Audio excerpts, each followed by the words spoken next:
Hi everyone, Isabel Fox here, and in this video, I want to talk about a 4-step process any escort can use to make sure their time in the industry is really worth it. Now, if you're like most escorts, you probably got into the industry to set yourself up financially and get ahead. To free yourself from the financial struggles that often come from earning the kind of money a normal 9-to-5 pays.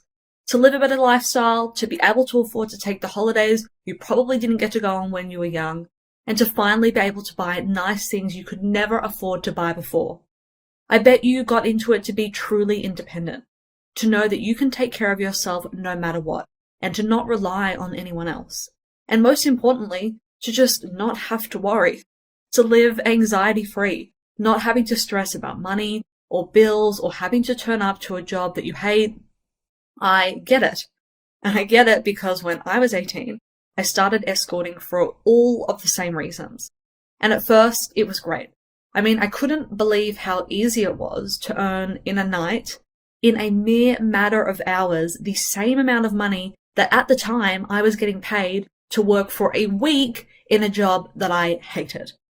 In fact, once I realized what was possible, I quickly quit my normal 9-to-5 completely so I could escort full-time, make the most of my time in the industry, set myself up, buy a house, save as much cash as possible, and then exit the industry having changed my life completely, and in a much shorter amount of time than I ever would have thought was possible before. Now, on paper, it was a great plan. But unfortunately, things didn't quite pan out that way. And after 3 years of full-time escorting, and at the age of 21, I realized I had almost nothing to show for it. I mean, sure, I had some nice shoes and a lot of bags, and I wasn't stuck in an office full-time. But when I was being honest with myself, it pained me to admit that I was no closer to buying that house than I was when I was 18 and I first got into the industry. In fact, I finally woke up to realize that I had simply traded one set of financial struggles and worries for another kind. My 9-to-5 sucked because I was paid barely more than minimum wage, like $20 an hour, right? And I was forced to turn up to a job that I hated every day. If I wanted to increase my income without changing jobs, I would have to battle and negotiate just to get a pay rise of $2 an hour. And I was supposed to be grateful for that. I was too tired after working 40 hours per week in an office gig to really invest time in doing anything else. So I was kind of stuck. And I thought that escorting would change all that.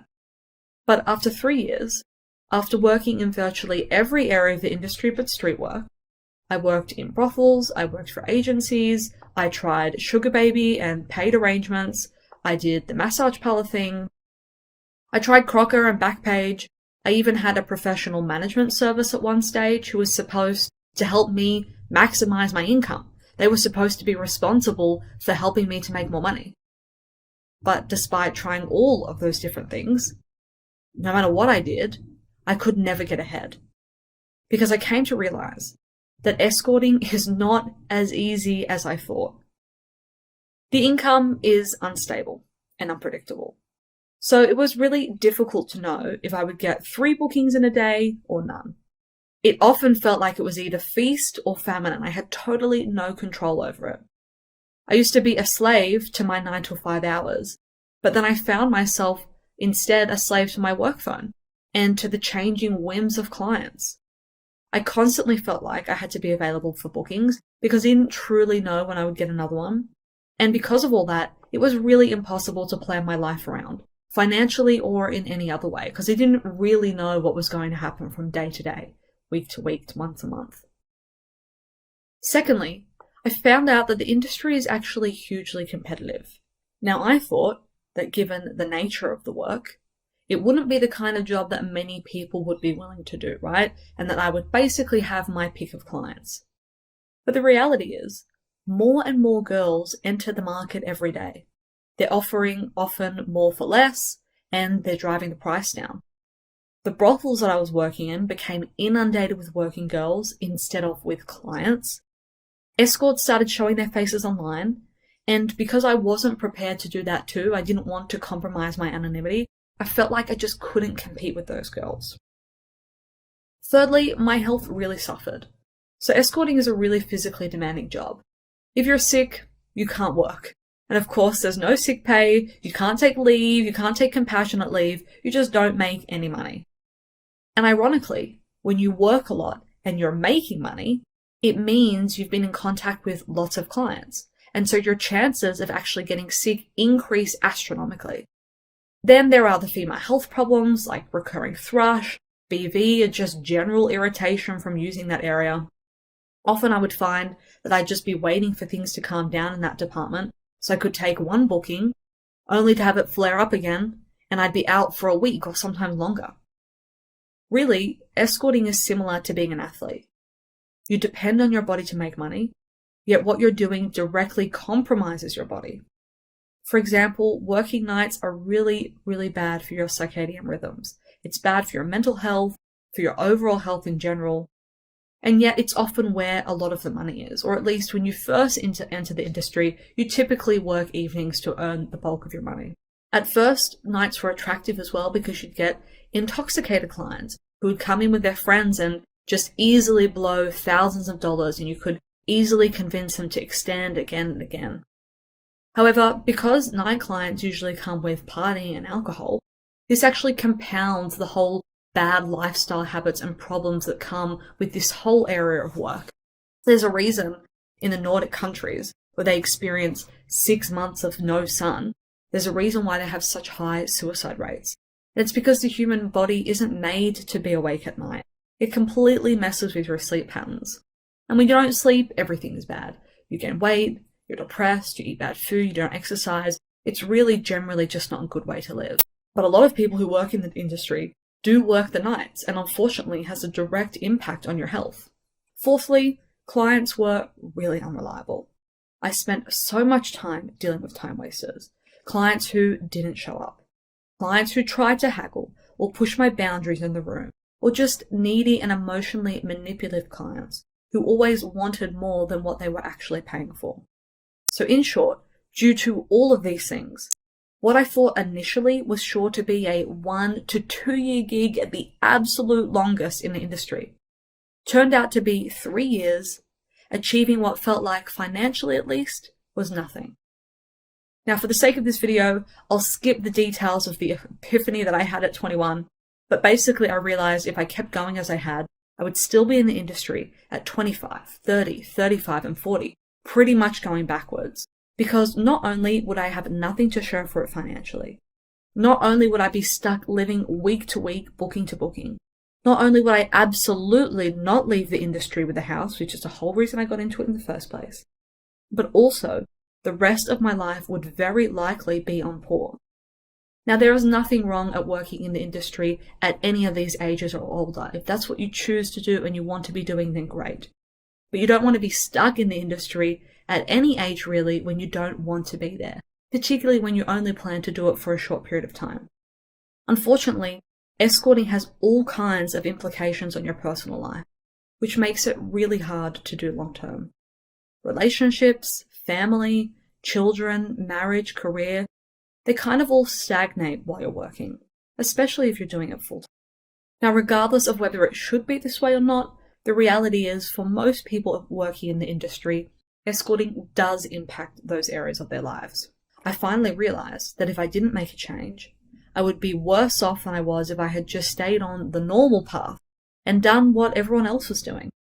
Because at the time when I looked around at all my non-industry friends, even though sure many of them didn't like what they were doing for jobs or weren't exactly where they wanted to be as quickly, at least they were progressing. They were moving ahead in their careers, or they were studying, or they were in serious relationships. Some of my friends were getting engaged. They were just doing, normal things, just living life. Slowly, but certainly without all the obstacles that I was facing. Now, if any of this is sounding familiar, if any of this is striking a chord, then I have made this video for you. Now, more than ever, with the difficult economic times a lot of countries are facing, I know many escorts are finding themselves in this same predicament, facing these same challenges, feeling stuck and not knowing what to do to change it. Not knowing what to do to get ahead again to get back on track financially, and to finally achieve what they got into the industry to do.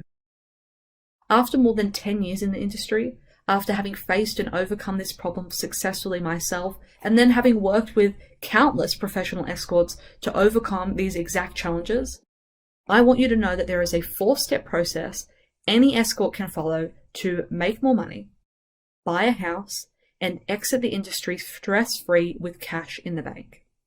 In fact, in this year alone, despite COVID, despite the economic times, interest rates increasing, everything that's gone on, I've personally worked with escorts who have made over $250,000. Some of them are making $300,000 a year. And these escorts aren't running themselves ragged. They aren't up at all hours of the night partying with clients. In fact, they rarely work past 11 p.m. or midnight. They are healthy. They're happy. They work from 10 a.m. till max midnight and never more than 5 days a week. They have other interests. They have other passions in their life. They actually have personal lives. And most importantly, they're using the money they're making to do what they set out to do, to fund their studies or their travel, to buy a house, or to set themselves up for the future in some way. After having worked with many escorts for over 7 years, in fact 36 and counting, I can tell you now that almost anyone can do this. The problem is they just don't know what to do. They're stuck in the same trap that I was once stuck in, trying everything under the sun, exhausting themselves, getting stressed out, and feeling like they're just going backwards. But it doesn't have to be this way. So let's cover what this 4-step process is right now. Number 1, play in the top 20% of the market. Increase your rates and attract high-paying clientele. If you go online to most of the escort websites right now, everyone is charging anywhere from $400 to $600 an hour for a standard GFE service. They're all doing the same thing, offering pretty much the same services and competing on price. And so guess what all the clients who shop in this area of the market are doing? Well, they're looking for an escort who offers as much as possible for as low as possible. And they know that they will find it. The problem with doing what everyone else is doing is that it's highly competitive. More and more escorts enter the market every day. People who are prepared to do more for less, who show their face, who work all hours of the day and night. And you don't want to be in competition with this ever-expanding population of escorts, all competing for the same price-conscious customers. Don't be Kmart, who's competing with Big W, Target, Best and Less, and the squillions of other low-priced retail options people shop at. What we want to be is Louis Vuitton. We want to be Chanel. We want to be the Prada of escorting. Is there still competition? Sure, but not nearly as much. And while there may be less clients available at this end of the market, they actually in total have more money than the sum of the clients shopping at the lower or mid-level area of the market. And this is due to the 80-20 rule. What that means is 80% of the clients have 20% of the money, and the other 20% of the clients have the other 80% of the money. And that's the area of the market that we want to be in. The area of the market that has the most amount of money, with clients who choose to spend their money based on the quality of the experience, not based on price. These are the clients who are willing to pay a premium amount for a premium service. These are the clients who pay deposits, who don't haggle on price, who show up on time, who book more frequently and for longer. And most importantly, these are the clients who actually have the financial means to do so over an elongated period of time. Now, it goes without saying that you need to know how to market yourself to actually attract this type of clientele. You need to know how to increase your rates to $1,000 or more an hour and actually get clients who contact you who are willing to pay this amount. But trust me when I say that they're out there. There are clients who will pay $1,000, $1,200, $1,500, and even as much as $2,000 an hour. And I know because I have charged $2,000 an hour. And it should be your goal to get these financially well-endowed clients to spend their money on you and to leave the time wasters and the price hagglers to everyone else. Step number 2 is to stabilize your income by providing an exceptional service in the room that leads to an increase in regulars who consistently book you again and again. Marketing yourself well and attracting the top echelon of clients to book you is one thing. Keeping them, however, is another. Because there are overall less of these clients, it is crucial that once you attain them, you keep them coming back for more. Think about the last time you paid for a premium service. Didn't you expect a premium experience? Of course you did. And a premium experience is about more than just how you look. It's about more than just being hot or having nice outfits. Let's use a premium hairdressing salon as an example. So let's say you decide to go to the hairdressing salon in town that costs 50% more than every other salon you could choose to go to. Now, if all it had to offer was a really glamorous and expensive looking fit out when you stepped into the hair salon, but the actual hair treatment you received was crap, you wouldn't be very happy, would you? Now, looks matter for sure, but they aren't enough. If you look like a supermodel, but you fail to satisfy a client in the room, he's not going to come back. I've worked with many normal looking girls who wouldn't really necessarily catch your eye on the street, who charge $1,000 or more an hour, and have clients coming back to them every week or month, all because they knew how to give a standout service in the room. So let's go back to the hairdresser analogy. If you choose to go to the best and most expensive hairdresser in town, from the second you walk in the door, you want to feel like you've paid for an overall premium experience. It's an escape from your everyday life, from your stresses, from your worries. You want to be pampered. You want amazing customer service. You want a hairdresser who listens to your needs and gives you what you want. You want to leave feeling like an absolute queen. And clients are the same. They're stressed. They're busy. And often seeing an escort, while it is certainly about sexual gratification, is also about having an indulgent escape from their everyday lives. And so that's exactly what you should be seeking to give a client every time he walks through your door. In fact, it starts from even before then. It starts from the very first text, just like it starts with a hair salon from the first time you call them to book your appointment. What I'm trying to emphasize here is that the quality of your service in the room is truly what matters. It's what turns a one-off client into a repeat, consistent regular. And regular clientele is what stabilizes your income. Because escorting is self-employment. And self-employment, when you aren't being paid a consistent, reliable salary, is subject to financial peaks and troughs. The only way to decrease those peaks and troughs, the only way to obtain financial security and predictability, is by generating a source of repeat, consistent income. And in escorting, that means regular clients. Clients who have an itch they want scratched and who just text you directly to book in advance because they know that they'll have an amazing experience with you, and so they don't even bother checking out the competition. Now, there are so many ways to give an outstanding service in the room. But if you're lost and you don't know where to start, just try putting yourself in the client's shoes. Think about a service that's really important to you and that you would be willing to pay top dollar for, and treat your client the same way you would like to be treated in that exact same scenario.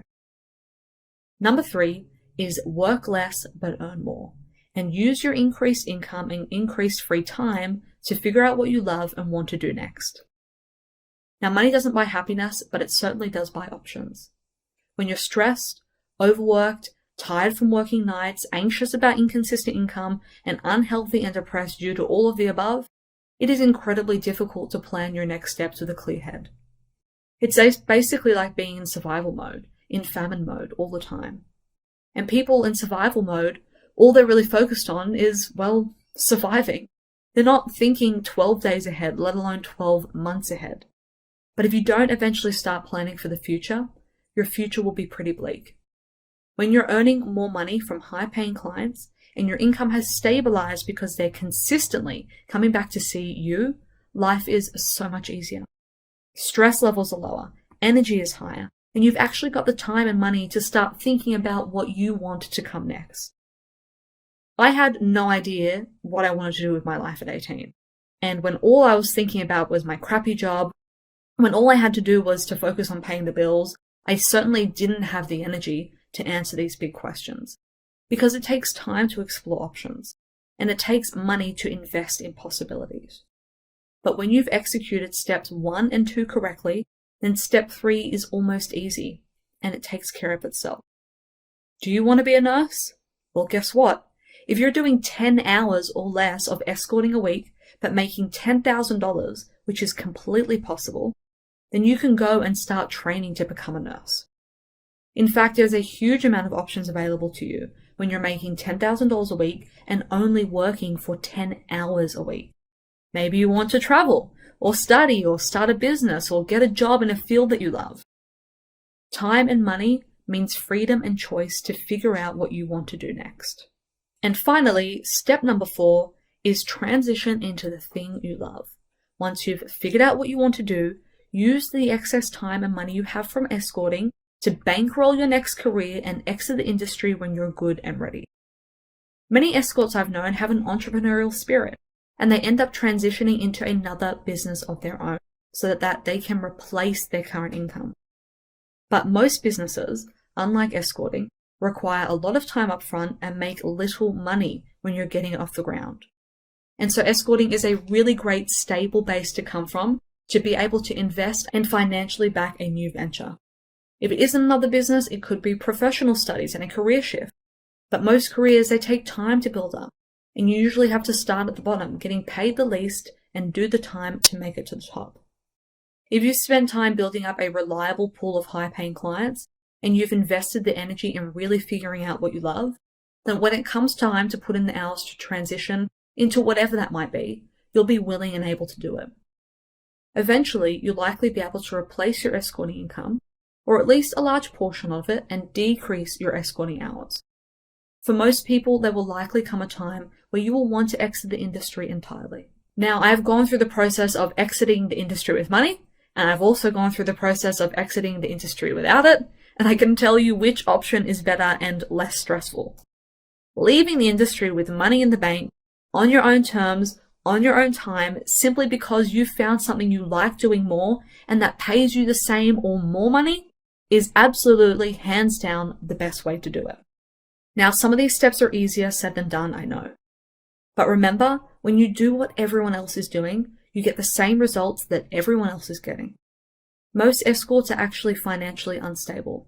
They're overworked, they're competing for the same time-waster haggling clients, they're nowhere near close enough to their goals, and they have no exit plan. And I say that entirely without judgment, because only a few years ago, that's exactly where I was as well. Before I realized that I had to make a change, I followed these 4 steps and exited the industry as an escort by the time I was 25, having achieved everything I set out to do. So I know from experience that you can too. That's all for now. Comment below, hit like, subscribe, follow me on Twitter, and share this with your friends. And I'll see you in the next video. Bye for now.